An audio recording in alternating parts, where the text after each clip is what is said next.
What is up, everybody? If you don't know me, I've scaled my agency in one of the most saturated niches possible. People tell me all the time, you can't scale an agency in a saturated niche. I don't know how to pick a niche. I don't know how to even think about it.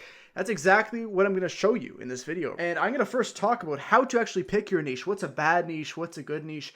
How to get familiar in your niche that you want to pick after you've done that. And honestly, scale it as fast as possible and understand the intricacies in scaling in a certain niche, the downsides, the upsides. And at the end, I'm going to talk about how you can avoid your niche being saturated and how to get around that if it is populated with many agencies. And as well, 50 example niches, and you can just pick off the list if you haven't picked a niche already. So when I was first starting out, I was the niche switcher, right? I would spend days and days in one niche, and I'd pick another niche and switch all around. And that's probably the biggest mistake I made when I was starting. So I'm going to tell you how to first pick one. Let's first define a bad niche. And this is a concept by Charlie Munger, which is inversion thinking. And you basically take something that you want to do and flip it on its head and say, what if I did it the bad way? Right? So I'm going to show you how to do it the bad way. And then you can take the bad and just reverse it and do it the good way. So first, a bad niche is one that you have zero experience with. I'm going to talk about familiarity in a second and how you can get familiar with things. But if you have any experience in a niche before, you worked with a construction company, you worked in real estate before, right? You're an intern for a certain company. Those work fantastic. Secondly, a niche that is shrinking every single year. So if you were to do a newspaper agency right now and try to invest people who are trying to grow newspaper companies, then that's not going to go too well for you. Third is someone who has zero capital to invest at all. Right, so any niche that has zero capital invest, they're living dollar to dollar, right? It's known as one of those niches that they don't make a lot of money in. It's probably not the best niche. Fourth is a niche that's super hard to find. So if you can't find them on the internet and reach out to them, this is super simple, or even do ads and run ads. You can't target them. They're just nowhere to be seen. They don't have an incentive to actually be on the internet. It's not a good niche. Lastly, a niche that has literally no problems and isn't looking to grow. And this is one of the most rare cases where there's zero problems at all. But honestly, if there's no room to do the advertising, if they don't want to make more money, if you're getting on every single sales call and they're telling you, I don't need to grow, then it's probably not the niche that's the right one. And I'm going to make the argument here, you'd rather be a specialist than a generalist. What does that even mean, right? A specialist is you stick to one niche. And I've made this little graph to demonstrate this. When you're a specialist, you can charge higher ticket prices. You have lower competition. You have high-level client results. It's easier to sell, operationally simple, easier to deliver. It's unique, personalized, and also resonating messaging, right? When you're a specialist, that happens because as soon as someone knows you're literally talking to them, they think it's for them. They're way more likely to hop on a sales call. They're way more likely to buy something. Plus, you can do a much better job at delivering X service, whatever you're doing, lead gen, Facebook ads, whatever your service is, you're just going to do a much better job because you've done it hundreds of times. Like if you're in an agency for years, in the same niche for that period of time, you've done this so many damn times that you know every single thing in that niche that you need to know. And that's why people join your agency. On the other hand, when you're a generalist, you have lower ticket prices, you have higher competition, low level client results, and basically the opposite of a specialist. You're servicing everybody at once and nobody wants to join the agency. It's like you just started an agency and reaching out to every single person you can find on the internet that runs a business and say, hey, can I run your ads? You look like a newbie. You look like a beginner. People don't like that. If someone approached me today and went, Joe, I have an offer for you, right? For your YouTube channel, let's say. I'm going to run YouTube ads using your platform for your specific niche for agency owners, right? And I'm going to work with you to grow your audience by using X, Y, and Z system. Versus, hey, Joe, just approaching business owners on the internet. I found you on YouTube. Yeah, I want to run some ads for you. Obviously, you're going to pick the first one. It's niche down, so I help SMMA YouTubers with X problem.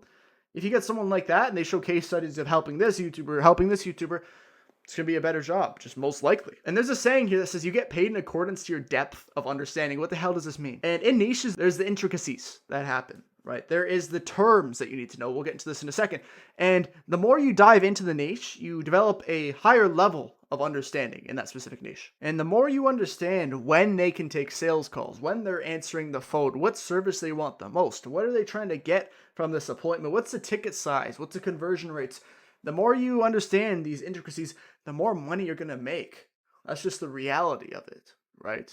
I have a community of 2,000 agency owners. That's because I've been creating content exactly for them, right? Maybe a big YouTuber that does general business might not hit as hard as a smaller YouTuber just doing agency content, and that's because they're more niche. You're literally talking to them in their current scenario, and they have been there. That's why I'm and Godsey blew it from agency owners. Charlie Morgan, these massive YouTubers, that's the exact reason. They're providing value to a niche audience. And I'm going to give you a quick worksheet that you can do ASAP, right? This is by far the best way to increase the understanding in your niche.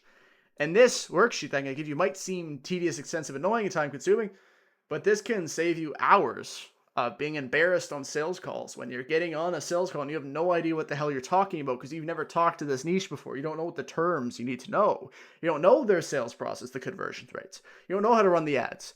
As soon as you go through this checklist I'm about to give you, you're going to know all of this before going on the sales call, and you won't embarrass yourself when it comes to that time. So there's a lot on this worksheet, right? I want you to outline a typical weekly schedule. What are they doing at what hours? When do they usually work? When are they, let's say, at home and they can answer calls? And this is when you're going to really dictate when to do your outreach, because when they're free, that's when you should call them. That's when you should message them. What's their income bracket? What's your feeling towards employment? Any life concerns or anything like that that can help marketing messages or not help marketing messages? Are they actually going to enjoy when you message them on this platform? When are they most likely to pick up? Research the problems they commonly face. And I'm going to give you, again, I'm not going to read all of these, but what I can tell, this one is unbelievably important. What jargon does your niche consistently use? It is so damn important. This is probably one of the highest ROI things you can do. And it's exactly what's going to make your messaging really, really, really good. And as soon as I started understanding the intricacies of my niche and seeing the solo MLOs, what the hell does that mean? Listings, home evaluation, tire kicker leads, just another form of garbage leads. And these niches have these kind of very niche sayings that they use that most other people don't actually understand. As soon as you understand them, you can breed familiarity in your sales calls when you ingrain this into your own sales process. And they feel like you're on the same page. Like you've been in this for a while when you understand exactly what words they're using consistently. Their messaging, right? As soon as you ingrain this into your messaging, they're likely to see you as an authority right away. The next thing is agency research, right? So if you have other agencies in your niche, which I would assume, what are other agencies doing and how can you differentiate yourself with your own system compared to others, right? And what offer are other agencies running for this niche? And don't copy this, please. And just note it down for reference and ideation when you're creating your own offer. I'm only saying for ideation because a lot of agency owners, beginners, go into the game and they see this 200 grand a month agency running this offer. And this 200 grand a month agency owner has obviously serviced hundreds of people in that niche and probably know what they're doing when it comes to service delivery. And it's just what the case is most likely. And as soon as you start copying anybody in your niche, just copying their offers straight up, it's not good because they've done this so many times that they actually know what they're doing. You don't know what you're doing, really. You should approach this with humility and say, I don't know what I'm doing. I can't promise this guarantee that this other agency's offering. I can't charge that $6,000 up front for this lead gen service when I can't guarantee this.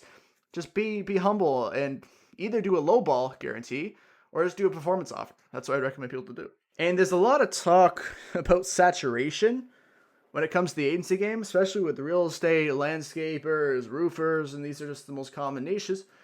But I want you to remember something, and saturation occurs within your system, not from your niche. Really internalize that. You might think real estate niche is saturated. No, saturation occurs here. It occurs in all of these mechanisms that go into running the agency. If you're using messaging that 10 other agencies are using that they receive once a day, same message, that you're just going to be deleted immediately. If you use the same cold call script, if you use the same pre-call VSL, if you use the same email scripts, same landing pages, copy and paste, obviously your system's not working, and that's because they've seen it 20 times. And they probably signed up to agency before with the same system and maybe got scammed, or they said no on a sales call, and as soon as they see another one, they don't join it because they've seen that a million times. It's not the niche that's saturated, it's your skill level. It is the system itself that's saturated. It can be in any of these channels, right? So let's look at this. It could be your content creation, you're saying the same thing as 10 other agency owners.